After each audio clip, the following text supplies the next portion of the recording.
The countdown to the NFL draft continues. We got plenty of NBA playoff conversation on the way as well as we welcome you into the Lombardi Line presented by DraftKings. A warm welcome as well to our newest VSiN affiliate, Lynchburg, Virginia Talk Radio Network 93.3 FM, 1320 AM. Always great, Michael, that we continue to expand our reach out here. Absolutely. And, I do the Fast Eddie Lane show from often. I'm thinking I'm going to do it next week for the draft for him. Wonderful person, wonderful show. Lynchburg, have you ever been through that area, Stormy? It's absolutely gorgeous. So welcome. We're delighted to have you and delighted to be part of the network. See, I had to start on something positive because now we're going to talk Philadelphia 76ers, and I don't know how positive you're going to be, but obviously they do cement their spot in the playoffs as a 7 seed, taking on the 2 seed Knicks. There was a lot of cement gushing out of there. There was cement gushing all over it. You could just see it. Yeah. So, Michael, in that play-in game, because the fans in the venue were booing the 76ers at halftime when they were down 12, what was it like in your household? What were you like sitting on the couch watching that game unfold? Fully expected it. Like I told you, Millie accused me, you're not a fan. How are you not rooting for him? I said, I'm realistic. I understand this. I mean, it was fully expected, that they couldn't make shots. They didn't adjust, that they have no toughness. So I was like, I knew this was going to happen.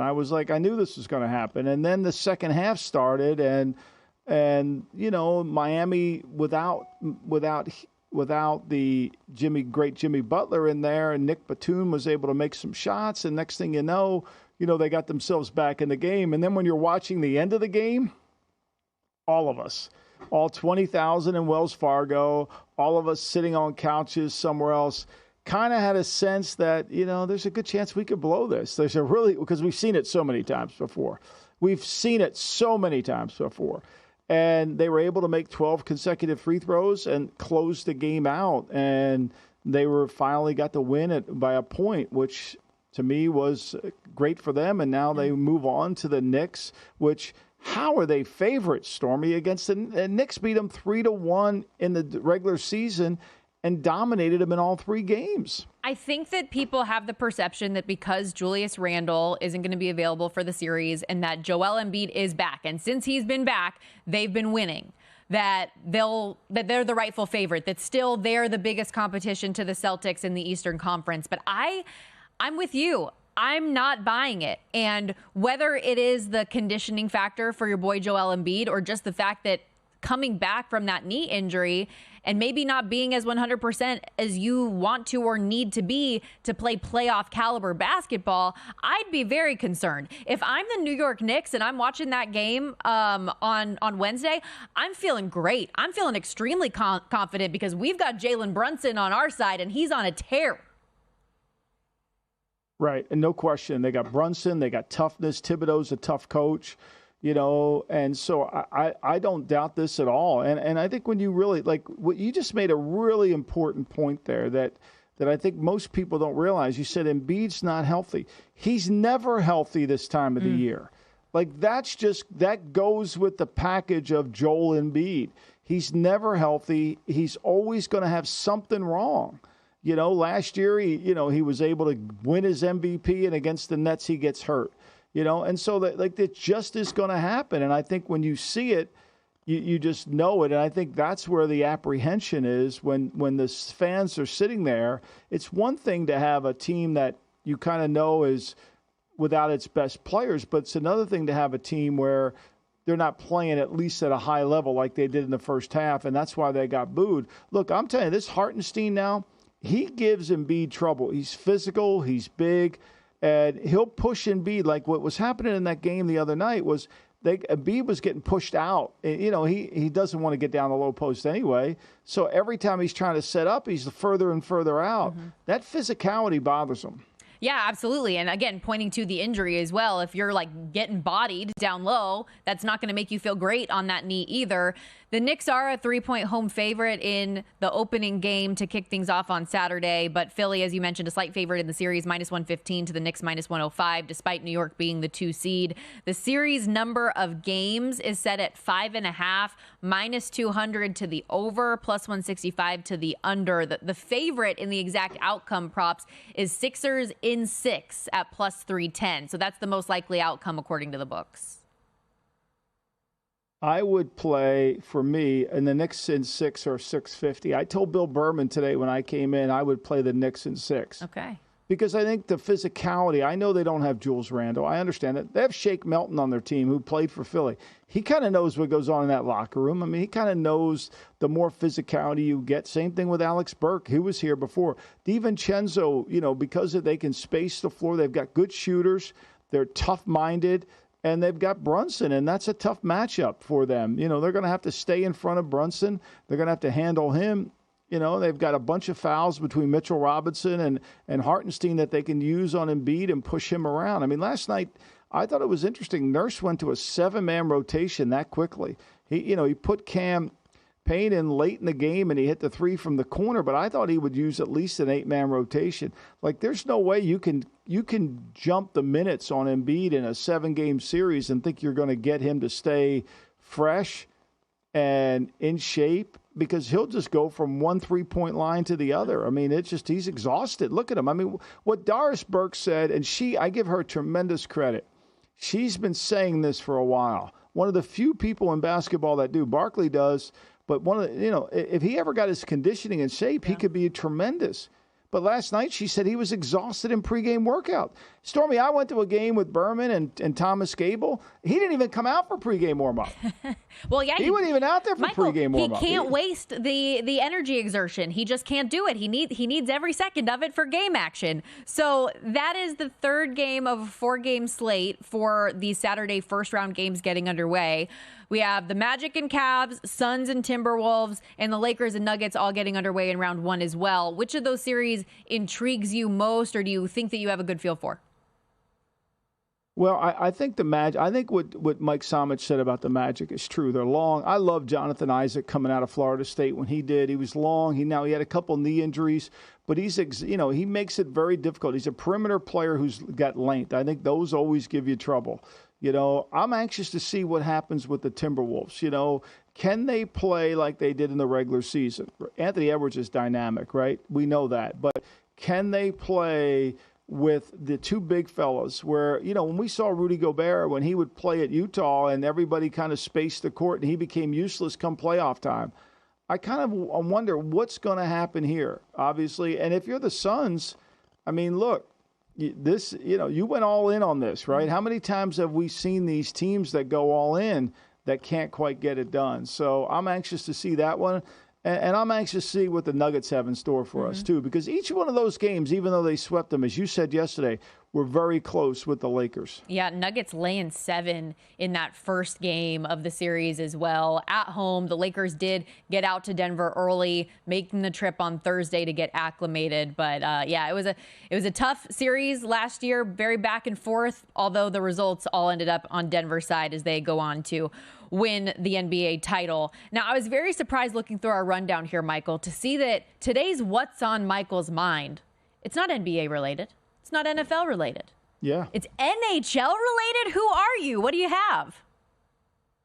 Well, I love good stories, and I love good writing, and I think Todd Walsh, the voice of the Arizona Coyotes, did a tremendous job in saying goodbye. And if you have a chance to watch it on YouTube or watch it on Twitter, I thought he was outstanding, and he shaped it really well. One of the things when you're telling a story, you have to get people to understand where you're coming from. And he went from a rock and roll station in Phoenix to when they moved down from Winnipeg, he got the job, and he became the voice of the Coyotes, and he became really part of their community, part of the NHL community, and he told some great stories.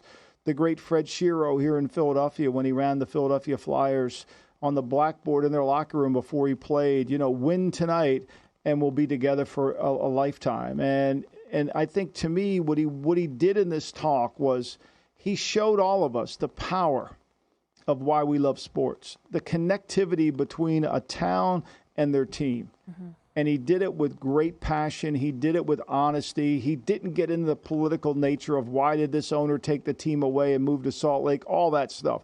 He just basically shared and emptied his heart about why the Coyotes were so important to Phoenix and so important to him. And I thought it was really, really well done. Yeah, it was a beautiful tribute and goodbye. Just how one of the striking moments for me, at least, was when he said hockey is about people, and talked so much about, as you referenced, the connection between the people and the community with the team, with the sport. How he said working for the Coyotes and working in the NHL in general gave him personal and professional purpose, and the way that people rallied around him and supported him when his parents passed away and different things like that. So it was a great tribute for anybody who hasn't seen it. As Michael said, definitely go check it out. And for the Arizona Coyotes, it's an unfortunate departure. It really is. After 28 years in the desert, they are headed to Salt Lake City. While it's not officially official yet, obviously a tribute and a goodbye like that tells you all you need to know that it's going to happen. And the situation in Glendale never seemed to work. And the fact that they had to play in ASU's hockey arena and Mullet Arena is a very sad state for an NHL franchise to have to do that. And so I just hope that in Salt Lake City that it ends up being positive and they're able to get, the support that they need there. I think they will. And, they didn't get support in Winnipeg. That's why they moved down to Phoenix. So, it's hard. And I think, to me, the importance of your team to support, and everybody gets so defensive about these new stadiums for owners when really it creates infrastructure for communities as well. Now, look, I think they got to pay for them, but it also pays back the consumer, and it pays back the town. Yeah. Appreciate you sharing that, Michael. And of course, me being the hockey gal that I am with my background, always love any opportunity to highlight the sport a little bit. Hopefully, with the Stanley Cup playoffs around the corner, maybe the other team in the desert could have success again. We'll see. We'll be right back on the Lombardi Line.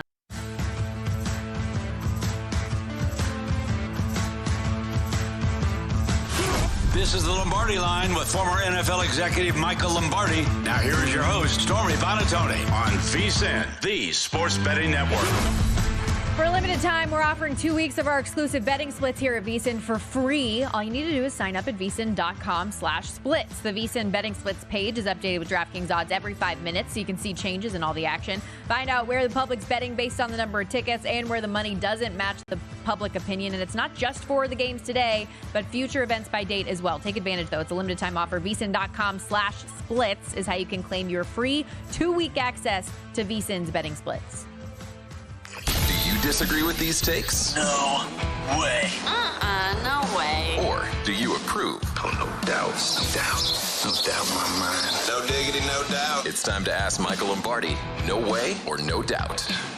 Now, you've already largely answered this question today, Michael, but I like it when you yell, so I'm going to throw it in here one more time. No way or no doubt, Michael. The 76ers are the rightful series favorites against the Knicks. No way.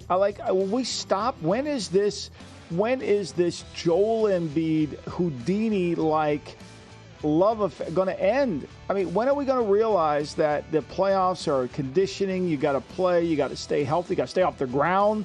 Perhaps, maybe try that. Look, he's a fabulous player, and he makes their team so much better. But, and this is a huge but. This isn't a little but. This is a big but, Stormy. There's no dependability. There's no reliability. And because you're going to have to cut down his minutes, I mean, the idiot Paul Reed over here says, well, thank God we're playing the Knicks. Like, oh, okay, that really is going to help your cause. That really, really is a good idea to say something stupid like that when you're going against a team that won over 50 games or 50 games. They haven't really had that home court advantage in the past like they're going to now. I mean, this is hard, and it takes mental fortitude. It takes mental toughness. All those things that under the Josh Harris administration, as him as the owner, this franchise has failed to have.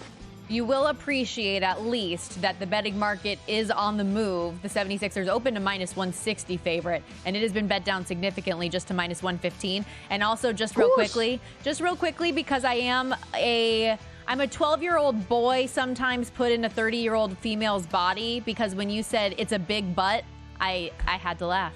Just a just a big butt. Quarterbacks are the talk of the town when it comes to the NFL draft, Michael. For Caleb Williams, Jaden Daniels, and Drake May to go 1, 2, 3 in that exact order is an odds-on -145 favorite. So, no way or no doubt, there is consensus across the league on the top quarterback rankings for the 2024 draft. No way, Stormy. There is no consensus. I'm not sure you could get consensus on regular Diet Coke or the new version of Diet. Like, there's just no way consensus happens in the NFL. Now, I know they want collaboration. That's the big word of the NFL. But consensus amongst teams is really challenging.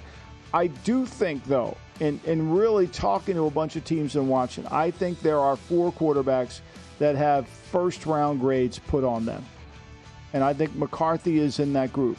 However, after that, I think it gets sketchy. It gets, does someone trade up? Does someone trade back? Does someone do something else? Where's Michael Penix? But in terms of the consensus, today Elliott Wolf came out and said that the 3rd pick's up for sale.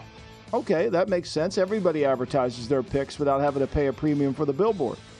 That being said, if Drake May's there, would he take him? Or does he saying that to tell Joe Shane, come get the pick if you want Drake May? Who knows? Who knows? Because I think the order is completely different. I do think most people have 1 and 2 down where they think. I think it's Williams and Daniels. After that, it's a crapshoot. Well, and to your point, and what we talked about yesterday with some comments from Bill Belichick, that everybody's board across the league is different. What you have and what the other teams have, every single one is going to be different, and that is included at the top as well. Speaking of Bill Belichick, Michael, Seth Wickersham, who you spoke to this past week for the article that ended up coming out yesterday on ESPN, he said on 98.5 The Sports Hub, he doesn't believe Bill Belichick will coach in the NFL again. No way or no doubt, Bill will be a head coach in the NFL as soon as next season. Well, I'm hoping there is no doubt he will be. But I do think that because of age and because of the way the league is trending in terms of collaboration and people wanting this. But look, what we say here when there have been no losses is really different than what we'll say in in October, November next year when there are losses. Fear does the work of reason.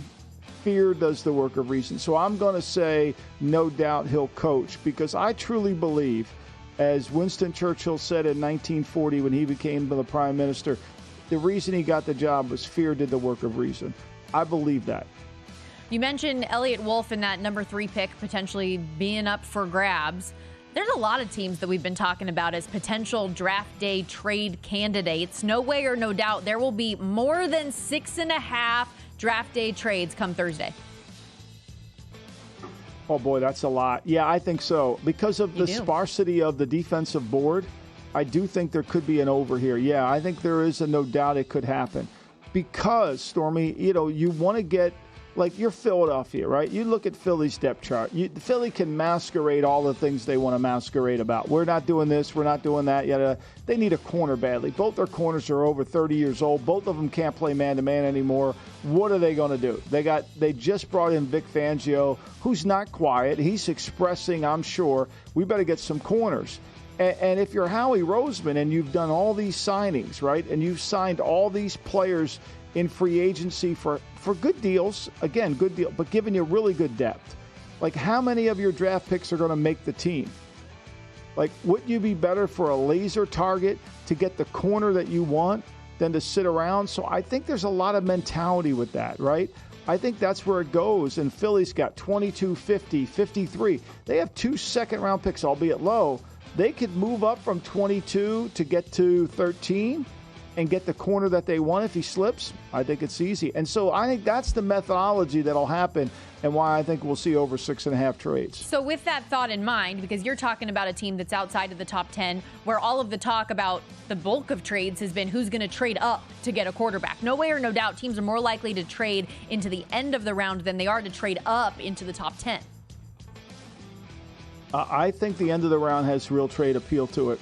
Because once again, right, would you rather, if you're Denver and all you have is one quarterback on your roster, you have to get one. And so what you're trying to do is figure out, how do I maximize this, right? Like I said this before the draft when the Browns picked Baker Mayfield. I would have traded down from Baker. I would have picked Bradley Chubb and Quentin Nelson, got two really good players, and then traded back into the first to get Lamar. Because he was slipping and everybody knew it. And he sat in that green room, and Steve Bisciotti, the owner of the Baltimore Ravens, went in there and said, guys, let's get this guy. Let's take this guy. And they did, and it saved their franchise. You know, this is why owners make a difference. Steve did that. John York Sr. goes to Kyle and tells him, look, if you really have a fourth-round grade on Brock Purdy, why are you wasting anybody's time? Just pick him in the seventh round. It saved their franchise. That advice, being logical or at least seeing the light, I think that's what will happen in the bottom of the first. No question about it. The Lakers playing the Nuggets has not been a good proposition for Los Angeles in recent history. They've lost 8 straight, including getting swept in the Western Conference Final last year. No way or no doubt the Lakers will fare better this time around against the Nuggets than they did last season. No way. I look, you know, one thing about the NBA, the longer you play against teams, there's adjustments within games, but sometimes it just comes down to who's got the better team, right? And who has the ability. Will they sweep them? You know, I mean, if that's the no doubt they'll sweep, I would say no way they get swept. I think the Lakers will win one, but I don't think the Lakers are going to win the series. I just think it's too hard. Nuggets are minus 310 in the series. Lakers plus 250. Denver for the sweep, 5-1. If you think the Lakers get one, plus 285 for Denver to win 4-1. Patrick Mahomes said recently he doesn't feel like he's anywhere near GOAT status, Michael. Got a long way to go still in his career. No way or no doubt Mahomes is right. He's nowhere near GOAT yet. Well, no, I mean, look, he's chasing Brady. I mean, you know, when Brady's got 7 and you got 3. So how do you argue with his logic? And I love his logic. Unlike Paul Reed's stupid statement about the 76ers, this statement is what you love. You love somebody who has an appetite for more, who wants to do more things, who's not content. This is what's going to drive the Chiefs. And he knows making this statement is really not about him. Mm-hmm. He's sending a message to his team that, you know, we won last year, but we're going to have to come back and play even better next year. He's doing that. He's not doing this. He is not doing this just to protect him or promote himself. He's doing this to promote his team. In 6 seasons as the Chiefs' full-time starting quarterback, 3 Super Bowls, 3 Super Bowl MVPs, 2 league MVPs, and led the passing yards once and passing touchdowns twice. 28 years old, so he's certainly on his trajectory if he can maintain this type of greatness. But, yeah, there is still a GOAT out there that he's got to chase. We'll be right back on the Lombardi Line.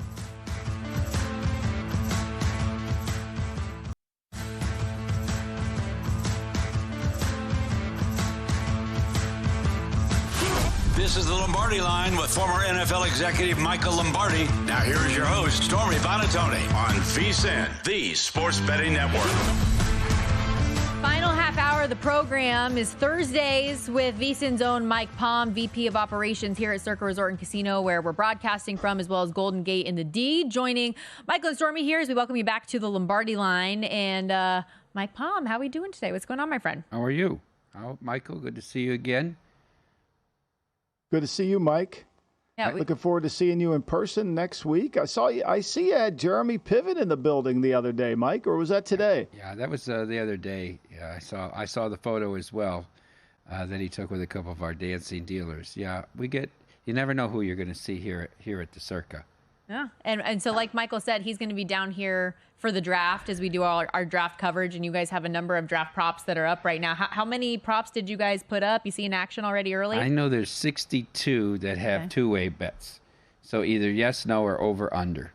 So, yeah, we're getting good action, $500 limit on all of them, so we did a much deeper menu with a little bit smaller limits, but I think 500 is reasonable on the draft, and it's been met with good favor in the market so far, Michael. And so what has been the most popular prop bet that has been out there? Is it the quarterbacks or is it something else? No, it's all about the quarterbacks, individual quarterback spots, how many quarterbacks first round. That's really what the folks. I'd say about 70% of the handle so far has been quarterback based. So we were just talking. And what is your number? I'm sorry, Storm. What do you have on over 4.5? Yeah, we're still at 4.5. They bet it down a little bit. I know it was $2.10 at one point. I think it's down below $2 now. So money coming towards the over 4.5, and then you can, isolate who you think the fifth quarterback's going to be. Whether you think it's going to be Penix or you think it's going to be Bo Nix, basically. So there's plenty of action on both sides of that as well. That's what we were talking about in the break, because instead of, in my opinion, I think that Michael Penix is going to be the fifth quarterback over Bo Nix. So I bet plus 140 on Michael Penix to be a first-round pick instead of the minus number on over 4.5. But just personally, based on what you've been hearing and seeing, do you have a feel for whether or not it'll be 5? I would say 5. Because I'm very high on Penix, but I don't know the medical reports, Michael. So that's the uncertainty. But to me, yep. I would, and everything's different, right? If things were different, they wouldn't be the same. I have him behind Daniels on my draft board. I have him third, ahead of May and ahead of McCarthy. I'm very impressed with him, and I don't think there's a real comparison between him and Nix at all. Yeah, I think Michael Penix is really appealing. I think the hard part is figuring out the medical, right? And the fact that makes him so appealing is his ability to throw the deep ball and his throwing ability. He is probably the best pure passer in the draft. And so you combine that and his ability to strike down the field. Now, the negative is he ran 4.6, but he doesn't play like 4.6.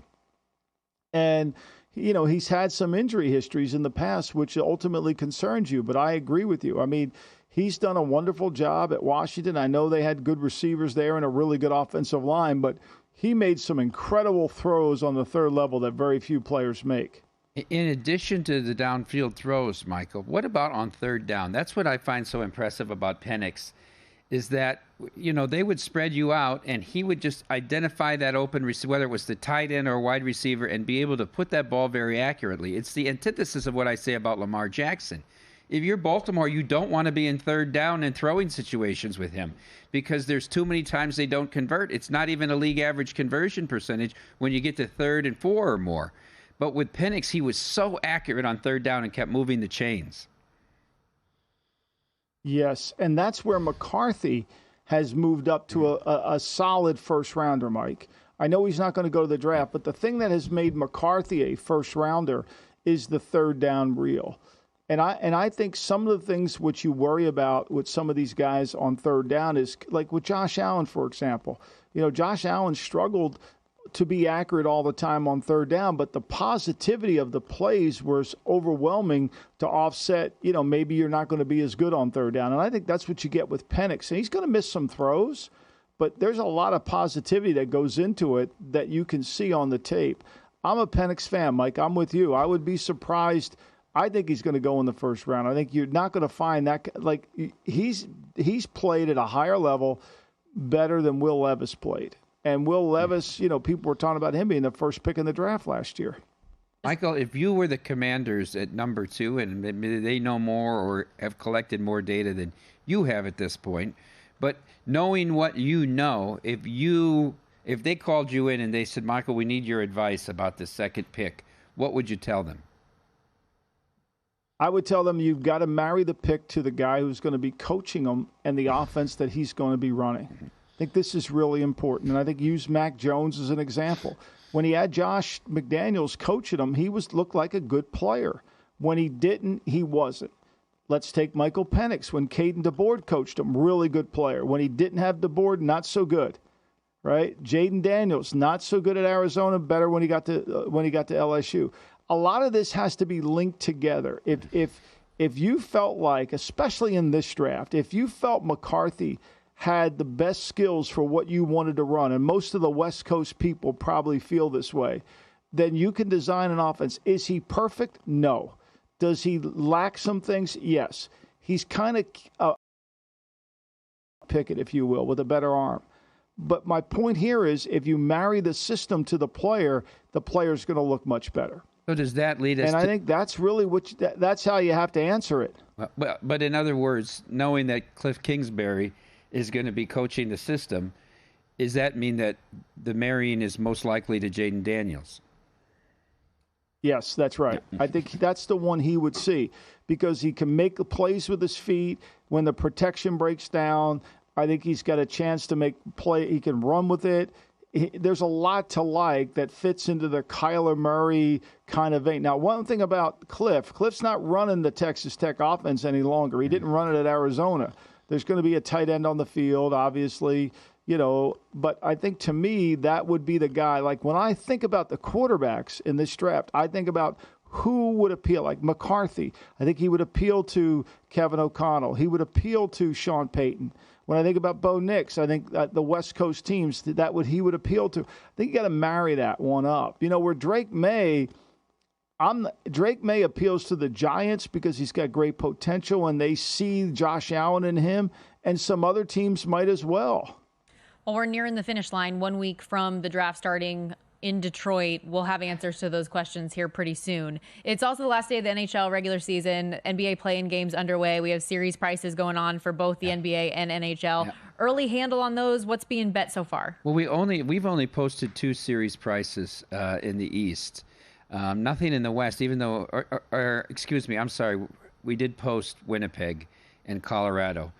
Colorado minus 145. But interesting, right? Because Winnipeg swept them and 17-4 goal differential this year in the 3 matchups, including the latest, the 7-0 drubbing in Denver. And Colorado got bounced in the first round last year. I don't know, Stormy. I'm not usually one to bet teams to win the Cup at this point heading into the playoffs. They're usually either preseason or all-star break bets. But, boy, Vancouver's out there at 19-1. They get two home ice if they can get through the first 2. And if Dallas gets eliminated, they could have home ice throughout the West. It's a big price, 19-1. And Winnipeg's sitting out there at 18-1. Just 2 interesting things. I wouldn't look to bet anybody in the East. I think Boston and Toronto is priced about right, 120. People might think that's low. We saw the problem last year with Jim Montgomery. He didn't stay to the rotation. Kenny this year. I never believe anybody should be a $4 favorite, and you're going to see you see the Rangers are $4.50, right? And Carolina's over $4 against the Islanders. I would say, not that these teams are going to win, but the underdogs. But I would say, I think the Capitals actually have a better shot of going further into that series than the Islanders do, because I think Lindgren's been terrific once he got the starting role. And remember, they're very good on special teams. 5-on-5, they're not going to... If that series is all 5-on-5, they got no shot. But if the Rangers take some penalties and you can use OV in the power play, decent. But one other series I would bet, and if the Knights win tonight, then they lock up the 3 and the Kings head to Dallas. I would lay a game and a half with Dallas against the... I don't think the Kings have much of a shot. I'm not laying $3.50 or $4, but I might even lay 2.5 games in that series. Michael, let me ask one follow-up on hockey real quickly. Who would you prefer if you're the Golden Knights to play, Edmonton or Dallas? I would prefer Edmonton only because I want to stay in the Pacific side, because I think the Pacific side is slightly easier for the second-round matchup. I'll go real quick with you, Michael. So rapid-fire answer. Is there a world where Harbaugh takes McCarthy at 5? Ooh. No. Okay. All right. And speaking of rapid very fire, rapid. that it is. We're going to hit the break here real quickly, and I agree with you, Michael. I'm still sold on them going offensive line. I know there's a lot of talk about wide receiver and some of the other needs they need, moving on from Mike Williams and Keenan Allen, but I'm with you. No JJ, but he could help put JJ in a better position if he trades out of the number 5 spot. We're going to hit the break here. When we come back, 3 big picture questions from Mike Palm to Michael Lombardi. Palm's pressing 3 is next on the Lombardi Line.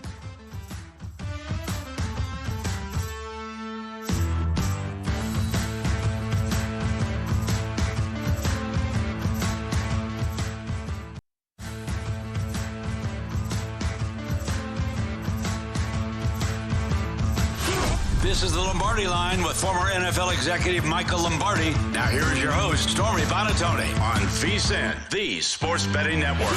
Don't miss out on any of the NBA playoff action at DraftKings Sportsbook, an official sports betting partner of the NBA. From the play-in tournaments that roll on through the finals, DraftKings Sportsbook has you covered with same-game parlays, live betting, odds boosts, and more. Download the DraftKings Sportsbook app and use the code VSiN. New customers that do can bet $5 and win $200 in bonus bets instantly. That's code VSiN, VSiN, only on DraftKings. The crown is yours. Pressing? Yes, I say it's pressing. This is Palms Pressing 3. Now, my mother told me never to answer a question with a question. Sir, my client has answered every question asked by this committee with the utmost sincerity. I do love the ambiance, the music. Let's go. Palms Pressing 3. Mike, what you got? First segment about Washington and marrying the quarterback to the offensive system and play caller. What's the best advice you can give to any one particular team heading into this year's draft regarding their first pick? So a specific bit of advice for a specific team. The Chicago Bears, forget the quarterback. You got the 9th pick overall, get a really good defensive lineman. Because if you're going to have any success next year in the Matt Eberflus system, you're going to have to get it. And this is a draft that doesn't have a lot of those 3 techniques like last year that can rush from the inside. So if you can get one of those 3 and there's really only one, really, at the end of the day, there's really just the Murphy kid from Texas. If you can get him, then you better take him. There's always going to be edges that you can find, but it's hard to find 300-pound men that can rush the passer. So that would be one advice. And then if I were to give Howie Roseman advice, I would say, Howie, look, you've signed so many guys that have veteran qualities to them. You're a veteran team. You can find later round picks. Go get the best corner you can get. Be as aggressive to get the corner that you want as you were aggressive with getting Jalen Smith. Because you're not going to hold up in Vic Fangio's scheme if you think you're going to play with Bradbury and a man-to-man and with Slay. Now, I know you're counting on your defensive front to win, but I think that. And then Dallas, I think this is the most critical draft for Dallas. They've got to find an offensive lineman that could be plug and play, at left tackle preferably. Do you think he'll still be available to the Bears at 9, or do you think Atlanta takes him at 8? No, Atlanta's probably thinking they're going to take an edge. Although with Raheem Morrison there, I think he could be in play there. He's really a good player. He's under the radar here because nobody talks about him. Because what happens in the mocks, Mike, is everybody just keeps using the same names over and over and over again. They mess up the order a little bit. Oh, Adunze's going here and this guy's – but nobody talks about – this defensive draft has really about 8 to 9 players that have first-round grades on them. Now, some guys have lower first-round grades, which really are second-round grades. So if you have a chance to get that kind of guy, whether you're in a team, and most of these teams need defensive help. The Raiders need corners. All these teams need defensive help. So I think it would behoove you. Everybody wants to trade up to get the quarterback and trade up to get the receiver. See, the receiver board is a little bit skewed because once you get past Harrison, Neighbors, and, you get past those 2 guys, and then all of a sudden you get a little bit of an iffy, and then you get a Dunze who's going to go early. Those 3, and then now it becomes, is Brian Thomas healthy enough? What's his medical, right, off the field? Then you get into those 2 Texas kids. Yeah, are they going to come in and plug and play? They're not number 1 receivers. That's when it gets a little hairy. Michael, really quickly, because Mike still has 2 more questions in Palms Pressing 3. As far as the corner position goes, there's been a lot of steam lately on Terrion Arnold from Alabama, but I've always been of the firm belief it was going to be Quinyon Mitchell as the first corner off the board. Have you heard anything there? Here's what I would say. I think sometimes you have to watch the tape and see what the team does to define the player. Everybody has Alabama's 2 corners going in the first round. Nick Saban, for one of the few times in his coaching career, didn't play much man-to-man last year. What does that tell you? What does that tell you? Tells you maybe Nick doesn't think they're really good man-to-man players. I think Mitchell is a man-to-man player. All right, Michael, question 2. How important is the division that a team plays in how that team prepares for and executes the draft? Oh, I think it's critical. I think it's a tenet of Al Davis behavior. You can't get to the playoffs if you don't win your division. You can get there on a wild card, but you can't win. You're not going anywhere if you can't win your division. And so you've got to be able to match up. You've got to be able to say, how can we defeat this player? Who can we bring in that can cause problems? What do we have to do to beat Team Y? I think it's all about that. And I think everybody tends to focus on the league, but you got to win your division. How do we beat? What's the way to beat Kansas City? If you're, and I'm sure Jim Harbaugh is saying the way to beat Kansas City is to be really good in the offensive and defensive fronts. Right? That's how you got a chance to beat them. You know, we're not going to outskill them. We're not going to out quarterback them. We got to find a way to win the game. And so I think that's really important. I think it's probably the biggest criteria in team building. And if you don't do that, if you're not aware of it, I always had a board in my office, Mike, that had every position in the division we played and graded by how we rank. Who has the best free safety? Who has the best? And to see that, I got Sparky Anderson did that years ago for the Cincinnati Reds. He always compared his team to the other teams in his division. And so we use that logic. All right, the final question is about the Jonte Porter situation in the NBA, and obviously this has been the headlines with the lifetime ban, the collusion with the bookies, his own betting and that.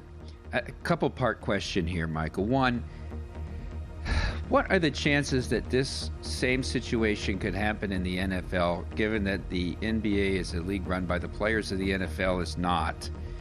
And number two, what should Roger Goodell and the owners do to try to safeguard that it never happens in the NFL?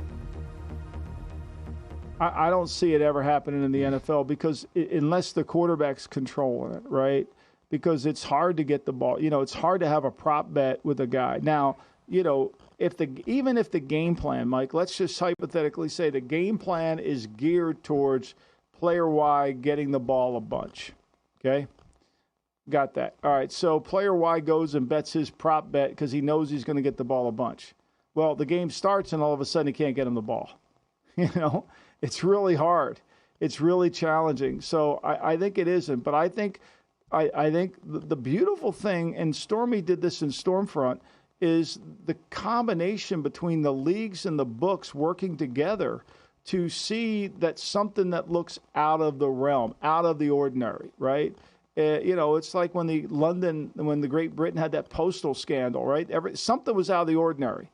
And when you see that, immediately you recognize and you move forward to change. I think that's something the league is going to constantly do. And if the players are stupid enough like Porter to be willing to forego a career over really not a lot of money, then that's really not being very smart. The books communicating with the league, the books communicating with each other. Matt Holt and U.S. Integrity have a role in this. I think they're one of their great things that they do in conjunction with, you know, reporting where there's odd betting patterns is investigation of some of these officials, Michael, especially in these smaller conferences, smaller divisions where they don't make much money and don't have a high profile in that. You see in South America, a tennis chair umpire was just suspended for 7 years for point shaving in tennis matches, and he was betting on the matches. Only 7? That's what Mitch said. Why not yeah, lifetime? But anyhow, okay. Right. So the more the communication is, the more you weed these things out. If you're not communicating, then the story just wouldn't get reported. Also, I do have to say, on an obscure player taking a bet to win over $1 million with 3 correlated bets in a same game parlay seems foolhardy to me as well. Well, yeah, I think to me, and that's where and look, let's face it, Mike, there's a lot of methodology to get this thing where you guys know when something looks fishy too immediately. I mean, you know, and the league can too. As for the NFL officials, they're graded with a fine-tooth comb. And I know I find that hard to believe because Scott Novak, how he comes back every year, I have no idea. But they're graded with it's not him, it's all the crew. And I think that scrutiny is good for the league. It doesn't always translate in getting good officiated games, but it's good for this part of the NFL game. And Mike, what you said about that, $80,000 parlay to win $1 million over, you were just talking about the NFL draft props, and you were like, yeah, we have $500 limits here. How are you getting down that type of money? No shock at all. It was a paused or frozen bet, whatever you want to call it, didn't go through because you're betting on an obscure player at that type of number? So they accepted the bet. I don't know who the book is or what state, but they accepted the bet. Now they have to apply to the Gaming Commission to not pay that bet, right, to negate the bet. And, of course, now the NBA statement is grounds enough for that to happen. With the investigation coming through the way it is. Fascinating. Really appreciate your time, Mike Palm. Thanks, Mike. Thank you, Michael. Have a great job, day. Mike. Thank you. Good luck with your bets today. See you tomorrow.